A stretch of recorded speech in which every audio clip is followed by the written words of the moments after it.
Everyone, good evening. So আমি আরেকটা নতুন মিনি ব্লগ নিয়ে আবারও হাজির হয়ে গেলাম। Welcome back to temple momos creation. Temple momos ক্রিয়েশনের সকলকে স্বাগত জানিয়ে আরেকটা নতুন ব্লগ নিয়ে চলে আসলাম। তো আগের ব্লগে তোমাদের সাথে শেয়ার করেছি যে আমি আমার অ্যানিভার্সারি দিন মর্নিংটা কীভাবে কাটিয়েছি ঘুরতে টুরতে গিয়ে। তো এটা আমি বলেছিলাম ইভিনিংয়ের একটা ছোট্টখাটো সেলিব্রেশন, তো সেটা নিয়ে আজকের ব্লগটা।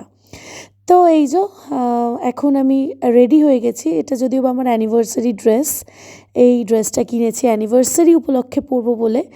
তো আরে একটু হালকা ফুলকা সাজ করেছি, বেশি মেকআপ করিনি, কেন কি নিজেরা সেলিব্রেশন, তাই জন্য খুব বেশি মেকআপও করিনি। তো কেমন লাগছে সেটা আমাকে অতি অবশ্যই কমেন্ট করতে ভুলো না। আর এখন মোটামুটি প্রায় 8টা বেজে গেছে। আর এদিকে আমাদের যে রিসর্টের স্টাফরা ছিল তারা অলরেডি আমাদের কটেজের যে বাইরের ব্যালকনিটা সেটা কিন্তু সাজিয়ে দিয়েছে। আর এখানে এই যে এই কেকটা দেখতে পাচ্ছ, এই কেকটা এখন কাটা হবে। তো এই ফার্স্ট টাইম আমি এফএনপি থেকে কেকের অনলাইনে অর্ডার করলাম।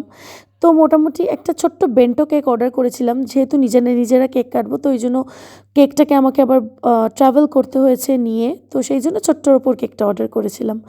আর এই যে এখানে দেখো সুন্দর করে সাজিয়ে দিয়ে গেছে কেক টেবিল সব কিছু।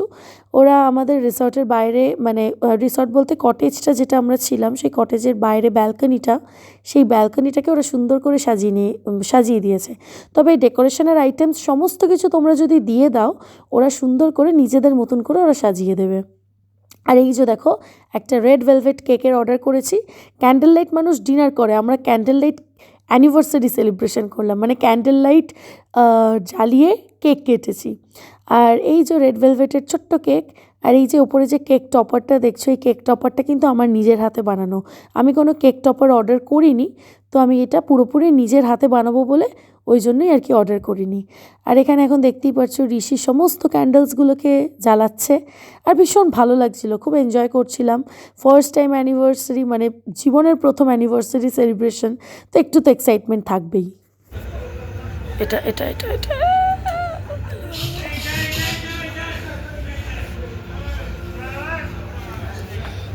এবার এটাকে স্ট্যান্ড করো।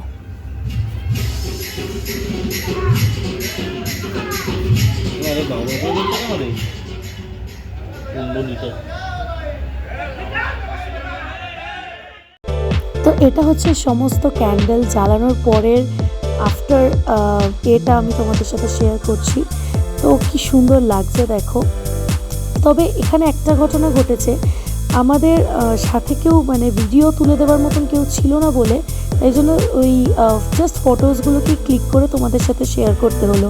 মানে কেক কাটিং সেরেমনিটার যে ভিডিও গ্লিমস তোমাদের সাথে শেয়ার করব, সেটা তোমাদের সাথে কিন্তু করতে পারিনি। ওই জন্য তাই ফটো দিয়ে তোমাদের সাথে শেয়ার করছি যে আমরা কিভাবে কেকটা কাটলাম, এটাই আর কি। তবে এই বাইরের ব্যালকনিতে এই যে কেকটা যে কেটেছি, আমার ভীষণ ভালো লাগছিল, মানে একদম অন্য রকমের একটা ফিলিং বলতে পারো। আর খুব সুন্দর করে সাজানো গোছানো ছিল, এই যে বাইরে বেলুনস দিয়ে সমস্ত সাজিয়েছিলাম, তো বেশ ভালো লাগছিল। তো মোটামুটি অ্যানিভার্সারি সেলিব্রেশনটা কিন্তু ছোট্টর ওপর খুব সুন্দর করেই করেছি। তো এটা হচ্ছে মোটামুটি অ্যানিভার্সারি সেলিব্রেশনের পরের দিনের গল্প।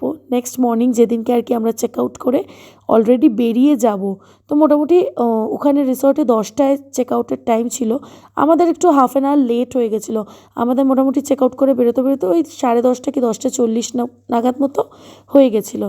তবে 11টার সময় আমরা আলটিমেট গাড়ি স্টার্ট করে আর কি বাড়ির উদ্দেশ্যে আমরা কিন্তু রওনা দিচ্ছি। তো ব্রেকফাস্ট করে নিয়েছিলাম, মর্নিংয়ে ব্রেকফাস্ট করেই আর কি আমরা রিসর্ট থেকে বেরিয়েছি। এবার মাঝখানে ওই কোলাঘাটে একটুখানি নেবে লাঞ্চটা শুধু করব, তারপরে বাড়ি চলে যাব। তো ফাইনালি বিকেল 4টের সময় আমি বাড়ি পৌঁছাই। এই যে দেখতেই পাচ্ছ, বাড়িতে এসে তোমাদের সাথে ব্লগটা এন্ড করছি। তো একটা ছোট্ট ব্লগ এটা অ্যানিভার্সারি সেলিব্রেশনে তোমাদের সাথে শেয়ার করলাম। তো কেমন লাগলো অতি অবশ্যই জানিও। পরপর ব্লগগুলো যা করেছি মন্দারমণিতে গিয়ে সমস্ত কিছুই কিন্তু শেয়ার করেছি। তো তাই বললাম কেমন লাগলো সেটা অতি অবশ্যই কিন্তু জানাতে ভুলো না। And do like, share and subscribe to my channel. সবাই ভালো থেকো, সুস্থ থেকো।